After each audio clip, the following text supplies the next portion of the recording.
Heboh seorang pria memasang baliho di Klaten, Jawa Tengah untuk melamar sang pujaan hati. Belakangan ini, jalan utama di Klaten, tepatnya di Simpang 5 Plaza Klaten, Jalan Pemuda, sempat terpampang baliho berukuran besar bertuliskan, "Maya Eka Wijayanti, mau nggak jadi istriku?"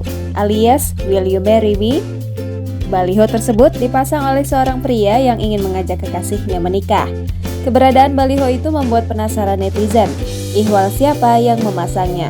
Terbaru, sosok pria tersebut akhirnya terungkap. Dikutip suryamalang.com dari Tribun Solo, pria tersebut adalah Tommy Aditya, pria asal Malang, Jawa Timur. Tommy Aditya merupakan polisi lulusan Akpol 2018 yang bertugas di Mabes Polri dengan pangkat Ibda. Tommy Aditya mengaku menyewa baliho tersebut selama 2 hari jelang acara lamaran yang akan diselenggarakan hari ini. Sebelumnya, dia mengaku jika ide itu muncul saat melihat papan iklan yang ada di jalan raya. Sempat mencari tempat yang pas untuk melaksanakan niatnya tersebut, akhirnya pilihannya jatuh di baliho yang berada di Simpang 5 Plaza Klaten, Jalan Pemuda. Tommy Aditya mengaku mempersiapkan kejutan itu sejak 25 April setelah mendapatkan kontak pemilik baliho tersebut.